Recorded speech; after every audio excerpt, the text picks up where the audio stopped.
welcome to Still Buffering, a sister's guide to teens through the ages. I am Riley Smurl. I'm Sydney McElroy. And I'm Taylor Smurl. Well, sisters, it's been kind of a scary day I was going to say in America, but The world? in the world. Yeah. It's a scary day in time Everywhere. in humanity today. Been a scary while. Don't know when it's going to Scary stop little being bit. scary. It has been. I mean, I think that I say today's been scary, but I think that the world has been it's felt very overwhelming for a while. Yeah. But today in particular, I think all of us have been trying to think or talk about something else or teen related to do a show about today. And I don't think our hearts or our minds are anywhere other than, well, specifically at the moment, probably with Las Vegas right now. Yeah. And so we thought it would be kind of disingenuous to talk about anything else. Especially something that was a little lighter because while I do think that it is very important when we are in darker times to have things that can distract you and lighten your mood and you can escape a little bit now and then, I do think that is very important. I just don't think the three of us are ready to do that quite yet. If that's what you need, this episode, maybe not Sure. what to go Yeah. to. I'm not saying go somewhere else. We have a back catalog. But Yeah. No, but I don't think we're at a mindset where we can discuss that yet. But that is important, and whatever else we talk about, it is always important to take care of yourself. And I think sometimes that means like catharsis, meaning talking about the things that are scary and overwhelming and hard. I think that's important too, because that's how you figure out how to cope with them and how to make changes to make them better. But I also think it's important to have the other side of that, which is, taking a walk or taking a bath or watching a movie or hanging out with your friends or your family. So you can have both. yeah. That's okay. Yeah. But right now, I think the main thing we wanted to talk about, and Riley, you actually mentioned this first, so maybe you should explain. I think a lot of times when you are a teenager or not an adult in a position to do a lot, when things like this happen, you assume that there's nothing you can do and you just feel kind of helpless. Like you're watching all this happen. And I mean, I'm at the age where other people my age, I'm sure, can agree. I'm old enough to understand what is happening and watch what is happening and know that people are doing stuff to help, but I'm not really at a place where I can do as much as others can. But, I mean, there are still ways to help people in positions worse than your own when you're a teenager, and still things you can do to put good into the community around you. And I think a lot of times teenagers lose sight of that, and adults lose sight of the fact that teenagers can be a help as well. Yeah, and I think we've talked about on the show before how to cope with these kinds of events, like how to rationalize it and get through it and, understand it, even when you're too young to have control over much of anything. Mm-hmm. But I think that the thing we haven't delved into as much is what you can do, because I think a lot of times, I may have said this before, I stole it from Justin, that the best cure for despair is action. Mm-hmm.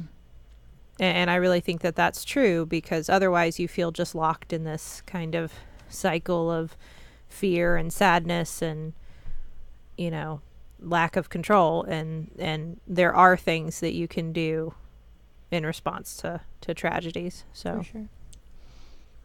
that's what we want to talk about. Yeah.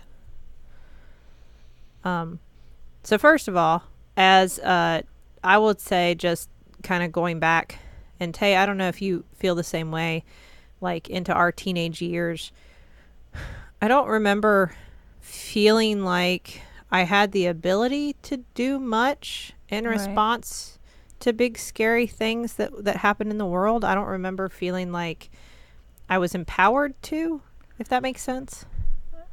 I would agree with that. I mean, and this is, memory softens things, but I also feel like I don't think it was, there were, to me, in my teenage years, there were anomalies. There was September 11th that just shook the world for us all and emotionally devastated us. And then it didn't seem like something where every week there was a new thing that kind of made you feel the need to act. I think that maybe that's just memory playing tricks on me, but it seems like there's a lot more of a constant need to do something. It's not just like this one random thing happens and, oh, that's terrible, but surely that doesn't happen all the time, where now it does. So I think that's true. I mean, I feel that way too. And I know what you're saying, though. I don't want to ever say, I really don't want to be one of those people who just says, well, in my day, the world was basically good and bad stuff happened, but it was few and far between. Right. And now everything's so much worse. I don't want to say that because I don't think that's true. I think we can point to many moments in history where things were pretty bad. Mm-hmm. This isn't the first time things have been bad. And I mean, we were also I'm just going to say it. We're the voting populace that also maybe has allowed things to happen due to inaction to create the environment we're currently in.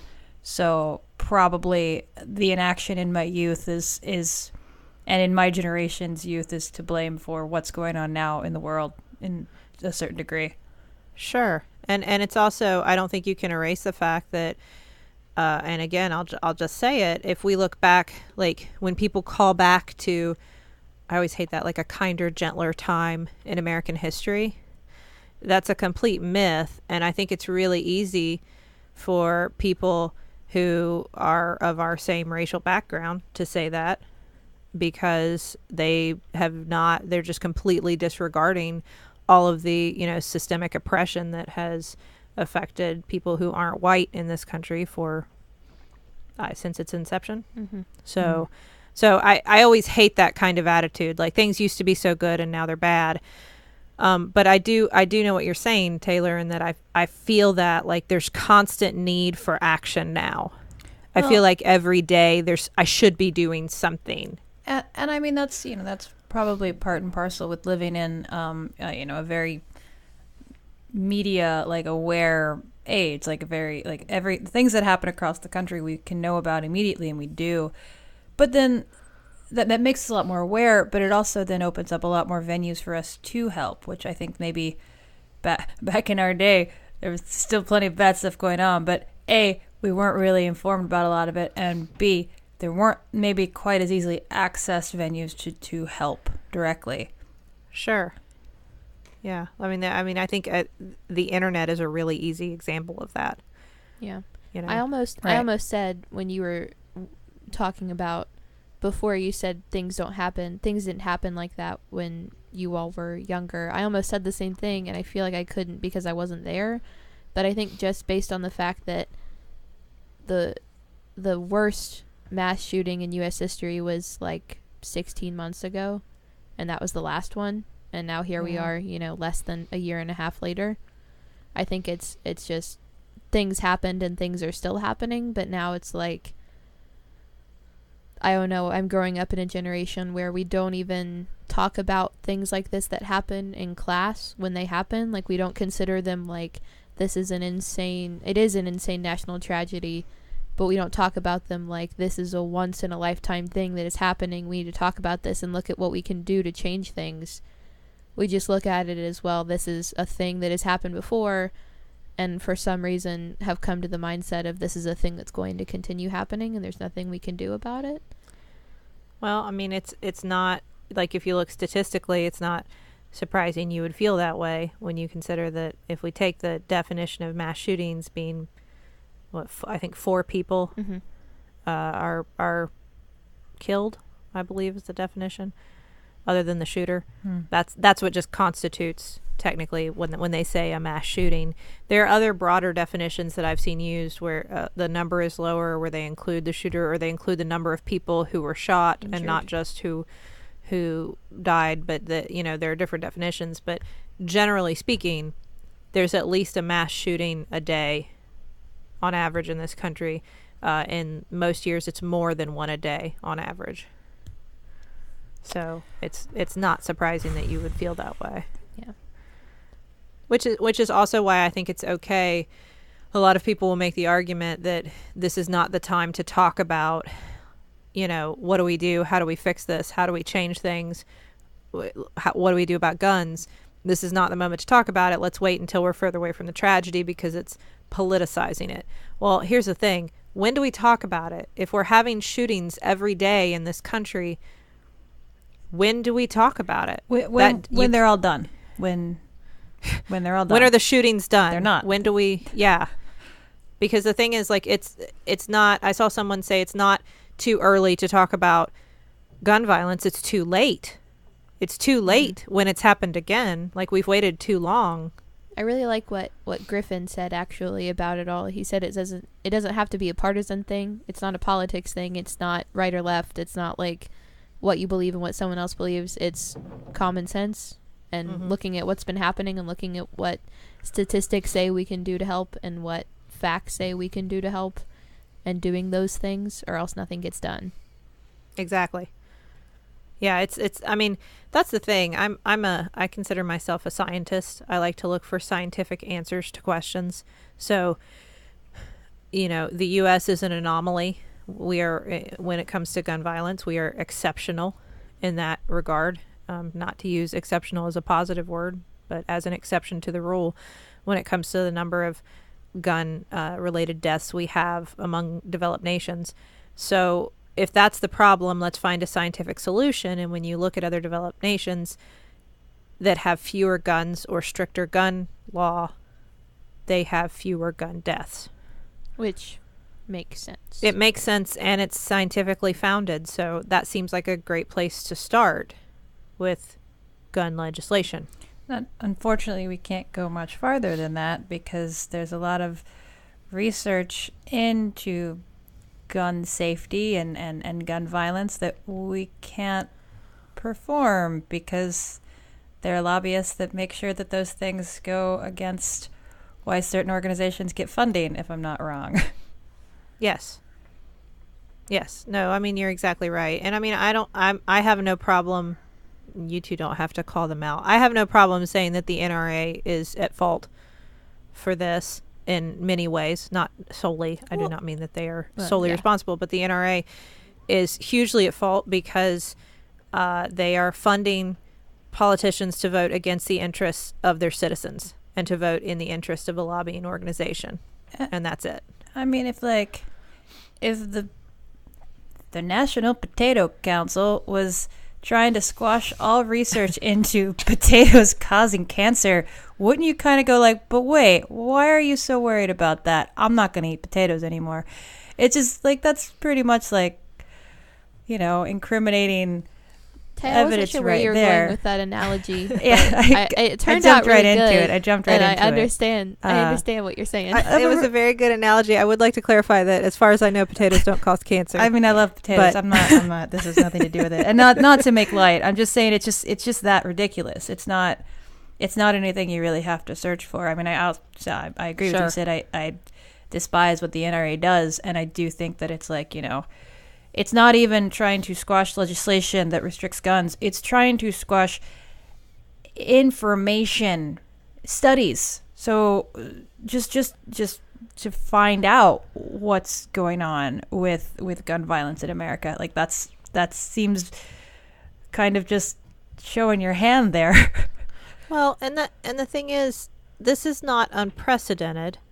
People talk like, if we want to talk about like how you can help, one example is you can call your legislators, and you don't have to be 18 yet to do this. We were talking a lot about what you can do as a teenager. You don't have to be 18 to call your representative. Mm-hmm.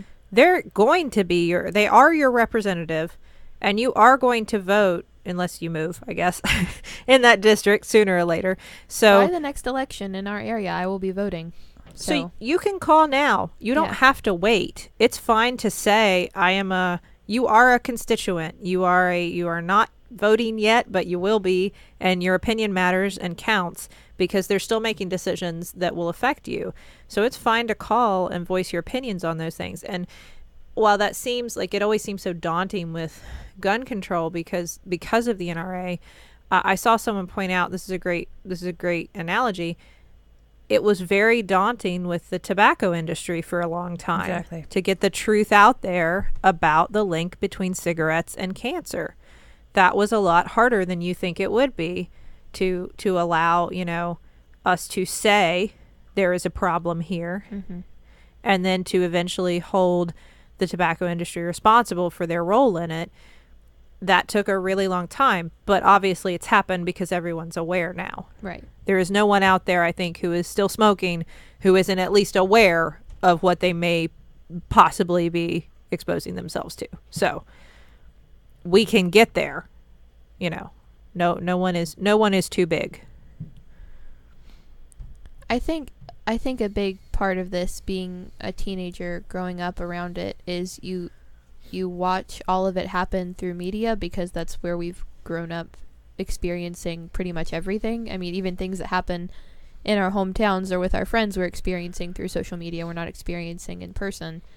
I think that I saw an interesting video online that was talking about how media kind of can promote these kinds of things in a way where we understand that they happen a lot, and we talk about them in a way that it's not a big deal, but in a way that it's happened before. So it's not like a once in a lifetime thing and this is something that's never happened before, but we sensationalize them to a point when covering them in the news where we're giving these kinds of events more airtime than ways to help end them.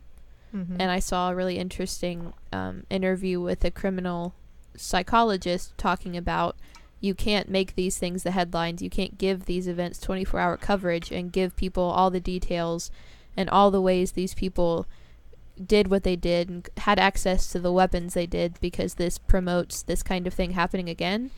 And I think we almost see it as, I hate to say this because it's such an awful thing, but sometimes it's seen as good media, like interesting to watch. Right. I mean, you're right. And I do think that is why it is. And people watch it played because they're interested in it, and people will pay attention to it, but it's not necessarily helpful.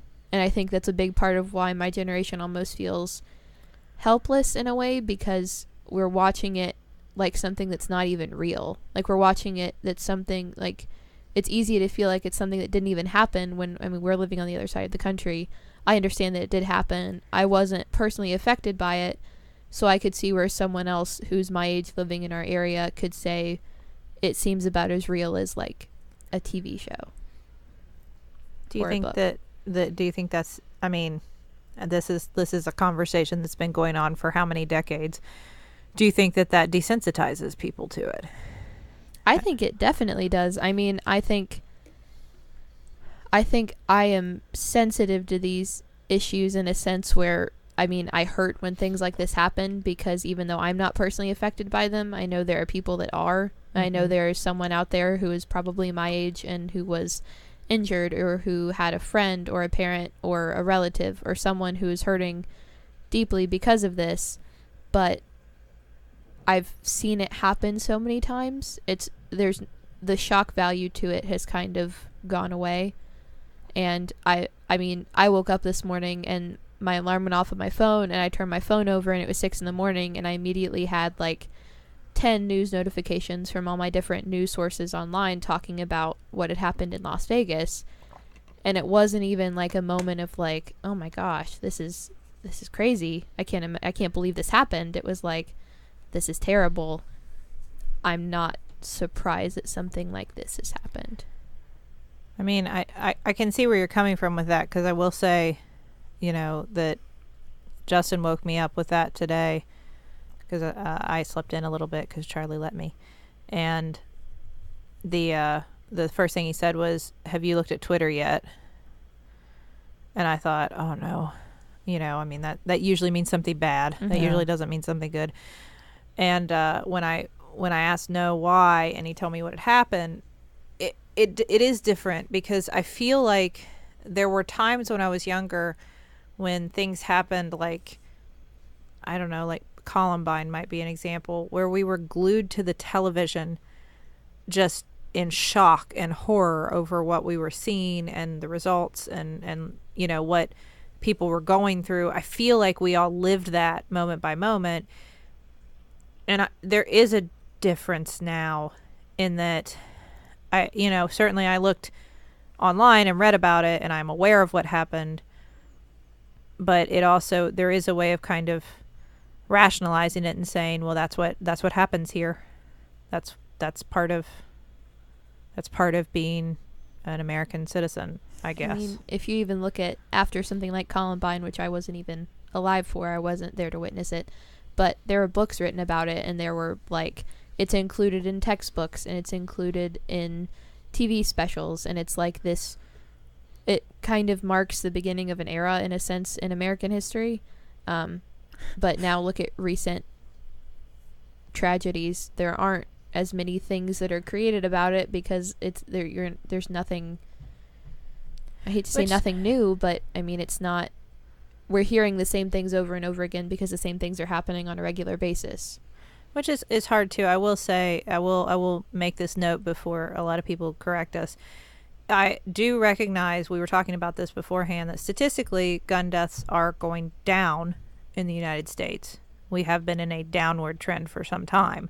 But I think what's a problem if you just focus on that piece of information is that you're ignoring the fact that the number of gun-related deaths in this country, whether they be homicides or suicides, which is a whole other thing we haven't talked about, are exponentially higher than the next developed nations behind us. Yeah. I mean, if you look at a graph of gun deaths here versus all other developed nations, it's astounding the difference. So, well, yes, we are on a downward trend. I think it could be fair to say that there's obviously a lot more we could be doing. Well, going down is good. Our going down is still insanely high for other nations. Right.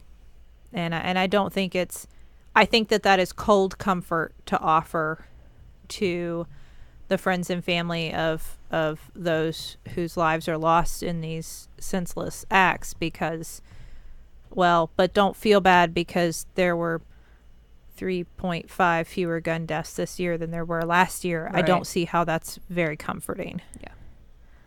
Frankly, it helps about as much as thoughts and prayers. So. Yeah. I wish there was more. I felt like I feel horrible saying some of the things I say about like becoming desensitized to it and seeing it as media for, I don't want to say entertainment purposes, but as something to look at online and be distracted by online. But I think that's just it's just like the mindset of a generation that's grown up with these events and with media all at once. I mean, I feel like my generation is the first born into screens, if you will, and born into technology and social media, but also the first born into a generation where events like these are common occurrences. And I think I have another thought about a difference between our generations that I wonder how it's going to play out, especially in things like this. And so I have a question I want to ask you about that. But before I get into that conversation, let's check the group message. We have something to talk about on the group message today. Yes, we do. I always like, and I think this is a nice break in this episode in particular because we have a Jumbotron message today, and people showing love and affection for each other and friendship and positivity, I think, is something we haven't addressed as a way to help. Yeah, but it's definitely a way to help. It certainly is. Yeah. So here's a little ray of positivity. Yeah. For this episode. A little ray of sunshine in the middle of the episode. So, who's our message for today? Our message is for John, and it's from Kate. And Kate says, hopefully you have a house by now. If so, congratulations. If not, boo. Either way. I think that's a boo, like a boo. Like not like ghost. No, not like a ghost. Not like boo. It is October, so I'm going to assume it's like a ghost. Either way, I hope you and BC have many amazing adventures filled with chaos, chaos, chaos, and indoor plumbing. I said it like that because it's in all caps. Yeah. You're both rad and have amazing hair. Aw. And that's from Kate for John. Oh, very cool. Well, I hope you have a house, or it's not haunted. Is that what that's implying? Oh, I hope it's not haunted. Good luck, John. But it is spoopy season. Unless the person sending this is in fact a ghost, and the curse of this ghost will only be lifted when you're a homeowner. Maybe that's what it is. So, Dun, dun, dun. yeah. Kate is going to keep the secret. Plot haunting thickens. you. All right. Well, good luck with that, John. Thank you, Kate. I do want to say, we were talking about being positive can help, and I really think it can. I think just going out of your way to be a good person when so much bad stuff happens, that always helps, even if you're not helping on a broad scale or on a national, international level. Just, like, be nice. Be good. Do good. Be light in darkness. And things will turn out okay. Well, if enough people make that decision, then it becomes, Yeah. If everyone can like decide to be good, then things become good. That was the analogy. Like when a lot of people do that, then it's like a lot of people. I'm sorry, that wasn't Perfect. Well, I think I'll work on it. But I mean, that's important to remember, because, Riley, you're talking about, like, when you're constantly plugged into media, and we do seem to get the stories that will sell, and it's the beginning of the worst of things always. It's the hurricane, the shooting, the flood. We don't get the resolution. We don't see the people that are helping, that are pitching in. That's just not as good of a story. But I think that because of the constant hum of sadness, it's easy to, like you said, just accept it, that this is status quo. And I think that we all have to try better to not accept it. To not let this be our reality. It is, but I think part of just consuming it and digesting it and doing nothing is what's allowing it to exacerbate. Yeah. No, I think you're absolutely right. One thing that I've wondered about with your generation, Riley, now is that a lot of what's happened in our country in the last, has it been almost a year? The last year, I think, since November. I guess is what I mean. I feel like a lot of what's happened has been really shocking for me personally, and I don't think just me. I think that a lot of people who are like me, who grew up kind of thinking like, well, I know adults don't have it all figured out, but they can usually handle the big stuff because they know how to act like grown-ups. They know how to, even when they're angry, be nice to people. They know how to, sit down and have a conversation with somebody even when they secretly can't stand them and they don't know how to talk to them, and they come to a solution to the problem at the end. That's a grown-up thing. And like someday I'll be a grown-up and I'll figure out how to do that.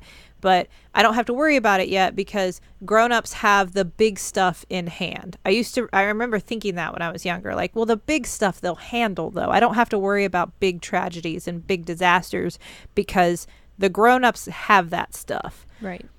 I really grew up with that kind of illusion. And I think that we all have that to some extent as kids, and then it goes away a little bit as we grow up. But it's really been more recently that for me, I've looked and thought, I don't feel like anybody has it.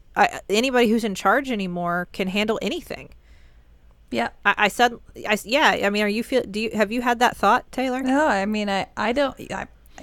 Like, I think all the grown-ups have gone away. Or wait, am I more grown up than the people that are holding the reins? Because I think so, and oh no.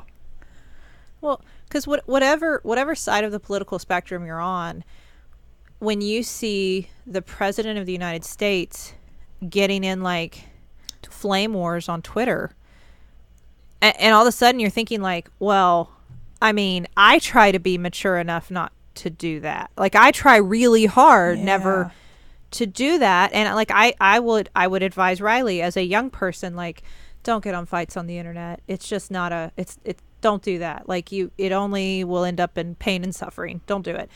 And then when all of a sudden you're going, but the grown-ups, the people in charge are doing it, just as one example, you start to feel like my whole world order is suddenly collapsing. No one knows what they're doing. There is no secret plan. Nobody has our backs. There is no safety net. We're all just free falling, and I don't know who's going to stop us. Your generation, I think you've grown up. You're growing up with that. Yeah. That's very different from me coming to that at 34 years old going, well, I guess no one ever had it figured out, and we've all been at risk for this all along. You're growing up with that. And that's becoming increasingly more evident as I'm in my government class and I ask questions like, why are we not talking about the things that are happening right now? Like, I get that we have to learn about the Constitution and the amendments and like what all the articles say, but why are we not talking about all the things that are happening and all the decisions that are being made that will affect all of us at some point? And we're basically being told we can talk about them, but that's not going to do anything. And it's like, it's going to be on your generation at some point to do something about them, but right now you're all kids, so you can't do anything about it. So it's like we're all being told your all's generation is simultaneously like killing fat chain restaurants and killing the economy, but also like it's on you to fix everything, to like figure it out before you become the grown-ups, because it's on you. Do you think I feel like that there's two ways that could go. You could either just become very apathetic as a generation and say, apparently it doesn't matter what we do because the people in charge have no idea what they're doing. Everything's a mess. I quit. Is that why you guys love tiny homes? I'm going to move to a tiny home. I'm going to simplify my life. I'm going to move to a tiny home. I'm going to spend my money on... The farther away you can be from everything There you go. I'm going to spend my money on avocado toast. I'm going to live in a tiny home, and I'm going to forget about the rest of the country because I can't handle you people anymore. Yes. I guess there's that reaction. But the flip side is it could be very liberating to say the adults don't have it figured out, so forget the adults. We're going to figure it out. Step back. We got this. You guys clearly are incompetent, and we gave you a chance. You're ruining everything. We're done with you. We know how to use the internet better than you anyway. You guys don't know how to update your iPhones. We are going to take over the world. Like, if this is going to be a battle of social media, old people, you're going to lose. Just wait. Just wait till they come up with another update for Twitter, and then we'll be fine, and you all will have to figure it out without us. Guess what, old folks? We will make Twitter so obsolete, your heads will spin. We figured out now you can tweet 280 characters on Twitter, but you all haven't yet, so just wait for our tweets twice the size of yours. Can someone just like secretly like change the president's sign-in password? Because he'll never be able to figure it out again. No. Just something. But I think I hope it's that second option, because I do feel like it's. I mean, you know, I try to be, I don't know, active. I sometimes it feels like just reactive. Like, oh no, what happened? Okay, I'm gonna donate here. Oh no, something else. Okay, I'm gonna donate here, and it just sometimes can feel like so much. Like does any of this matter? And the answer is yes, it all matters. But I can see how, you know, it would be very easy to just feel like, well, I mean, it doesn't get better, so why am I trying to, you know, throw nickels into an endless void of like badness? But again, I always think it's helpful to look to the past to see, you know, examples of these kinds of situations, because sometimes I think they're very comforting. I have to imagine, and I didn't live then, and I'm not a historian, but I have to imagine that there was a similar undercurrent to young people and their reactions to the Nixon administration, feeling totally betrayed by your government, feeling like they're not in charge, they don't know what they're doing, they don't have things handled, their motivations are not, whether or not you agree with exactly how they want to do things, their core motivations are different than what we kind of all agree they should be. And I mean, I guess the reaction to that was, so we're going to change the world for ourselves. Yeah. You know, we're motivated to become revolutionary and change the world ourselves. So maybe that is the direction. I'm hoping it is. I think about the time that we're in right now and the state of the world that I'm living through right now. And I'm hoping that looking at my generation and your all's generation and the generation below me, like Charlie's generation, thinking of the positive impact that hopefully things like this will have on people to be inspired to do something different. That we always talk about in history, how every time there's a push in one direction in history, there's always a pushback. And I think right now we're in the middle of one, in the middle of a giant pushback in a bad direction. But I'm hoping that my generation can kind of help start that push back to the pushback. Yeah. Like kind of a push back in that direction of somewhat decency. And I think that it's just my generation, we're being told it's on you to fix it, and I'm hoping that once my generation is in a place where we can, that things will maybe start being okay because we can start pushing back against that, saying like, we don't think this is okay. We may not all agree, and some of us may be on total opposite ends of the political spectrum, but we can all agree that things that are happening right now are not okay. And we can all agree that there is a better way to handle situations that are happening right now. And we all want a better place to live in.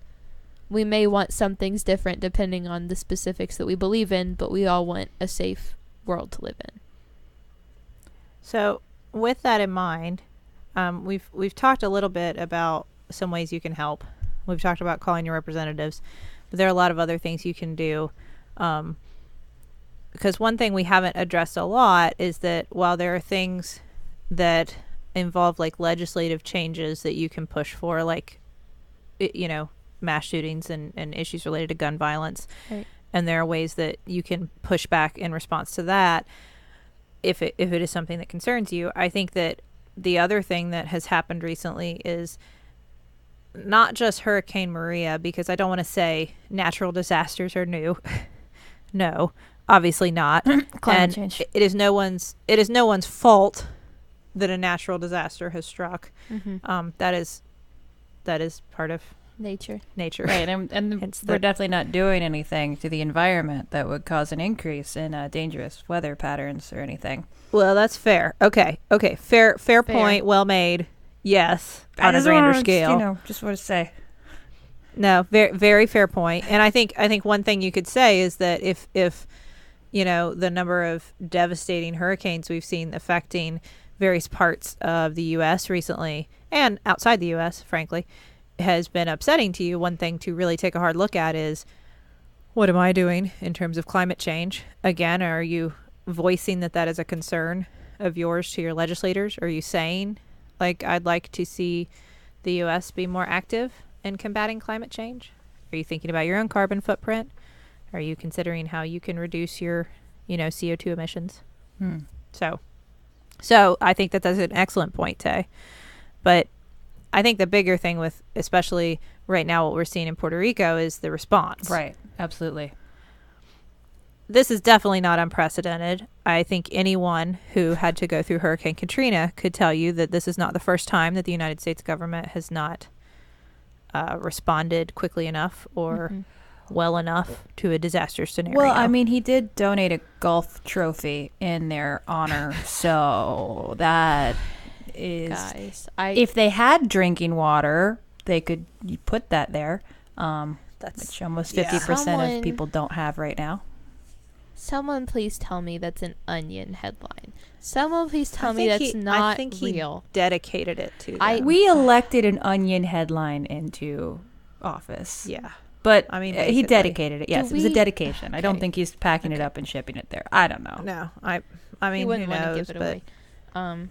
no, he wouldn't want to give it away. No. He's gonna put it with all of his participation trophies that I'm sure he has. There are ways that we can all come together to help, more so than some people who have a lot more power than we do are currently. Which is exactly what I think, when we see that right now the aid response in Puerto Rico from our government has not been satisfactory. No. It has not been enough. Yes. And this is a U.S. territory. I say that's a fact that shouldn't need to be stated, but people seem to forget that. People seem to forget that just like it was demanded and expected, rightly so, that there should be appropriate disaster relief to Florida and to Texas. Absolutely.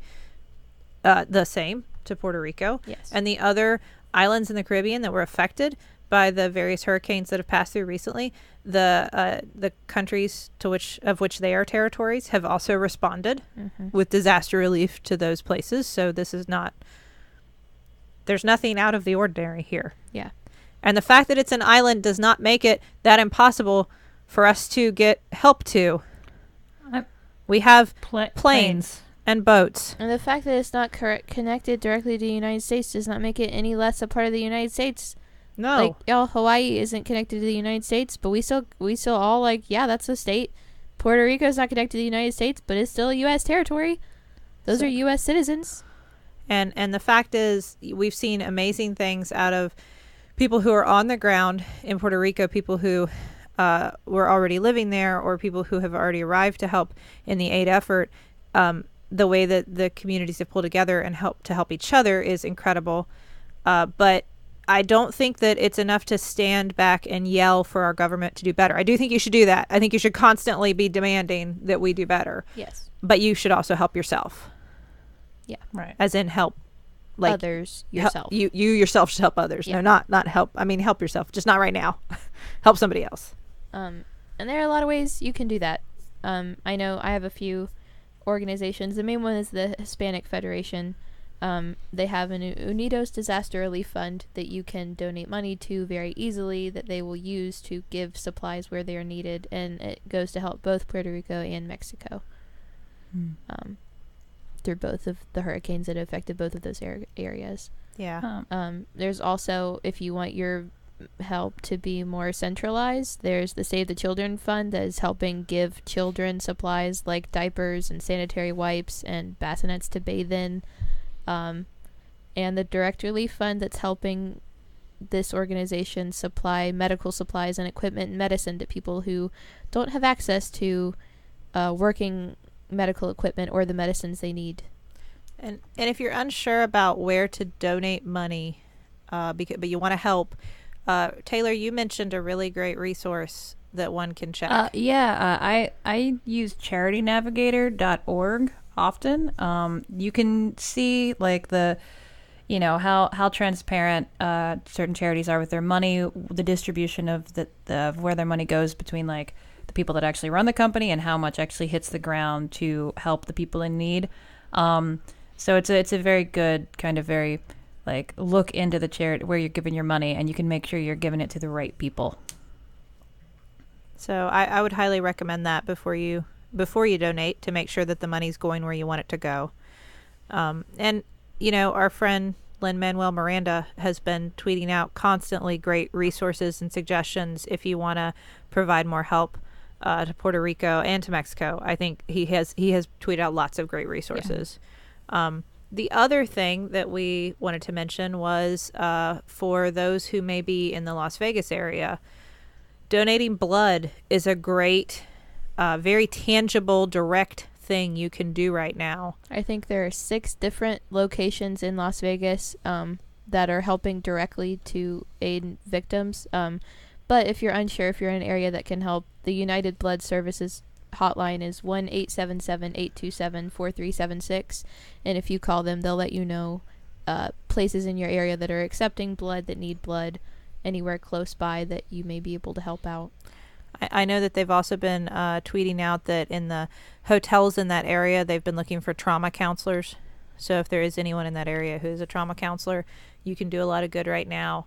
And in general, when you talk about donating blood, Riley, it's a good note that another way you can help if you don't have money to give at the moment, if you're not in a position to be able to donate money for these various causes, other than phone calls to your representatives and that kind of thing, donating blood is a great thing to do. And it's needed even, we talk about disaster scenarios, it's needed always. Always. It's needed.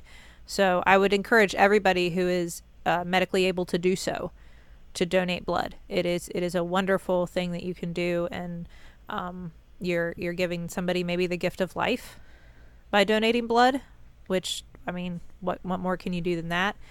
And you'll feel better.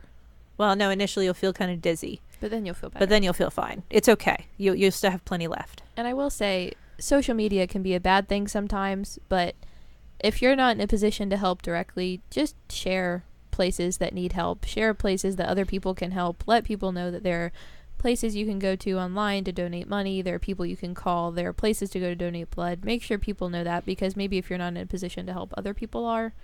So Right. Yeah. Yeah, because it's more than just information. The information obviously is critical that you're spreading. If you have a good resource that you know is reliable and a good thing people can do, spread the word, definitely. But the other thing you're doing is you are action. You are positive action when you do that. You're showing that the best response, the best in us is when we come together in the wake of tragedy to try to do better and be better and help each other out. It's okay to feel sad, and it's okay to have moments where you feel like you're losing hope or you feel helpless. That's okay. But the best thing you can do is try to pull together through those moments and show everyone that there is hope, there is a light, there is a next step. That's a very intangible but just as critical thing that you're doing. Absolutely. And that's really the thing, like helping like the people in your life to stay hopeful and stay active. I mean, we can't get to the point where we just, accept these things. I think, there's, and this is an opinion that I'm going to state. There's a lot of talk right now about people standing for the national anthem. And I don't think that is our national anthem at the moment anymore. And I think what it is, it's a phrase that you used earlier, Sid, and it's something you say, you can just sit down with a shrug, and that's hopes and prayers, thoughts and prayers. Like that's our national anthem these days, and it's not something to be proud of. We all have to try better and do more. Yeah. I like to think I agree. of our world, if you've seen the show The Good Place. We all have a number of points in The Good Place. I like to think that our world as a whole has a number of points, and when things like this happen, it takes us down below the line and into the negative numbers. And I think any small thing you do that goes in the positive direction helps work towards us reaching a positive number altogether. Even if that's just helping someone out completely unrelated to a tragedy or something that has just happened on a national or international level. Just try to put those positive points back into the world. Mm-hmm. Well, I hope that was helpful in some way. Yeah, me too. Thank you both sisters for sharing your thoughts on this and for opening up with something like this. I know it's always hard. Certainly I don't want to say it's hard to talk about because right now there are people who are going through things that are unimaginably difficult, and we can't even begin to understand the kind of suffering and hurt that a lot of families are experiencing today. In the wake of the shooting in Las Vegas, and with everything that has happened in the wake of the hurricanes in Puerto Rico and in the Virgin Islands and all throughout, St. Martin, Dominica, Barbuda, and Florida and Texas too, So obviously it doesn't even begin to approach that, but thank you both for talking about it anyway, and hopefully this has been cathartic for those of you who stuck around to listen. Thank you for listening. Yeah. And thank you to the Maximum Fun Network for hosting us and letting us do a show on your network and talk about things like this. And thank you to everybody who tweets at us at StillBuff. If you want to email us at stillbuffering@maximumfun.org, please do, with your thoughts, your comments, your questions, anything like that. And thank you to the Novellas for our theme song, Baby Change Your Mind. This has been Still Buffering, a sister's guide to teens through the ages. I am Riley Smurl. I'm Sydney McRoy. And I'm Taylor Smurl. I'm a teenager. And I was too.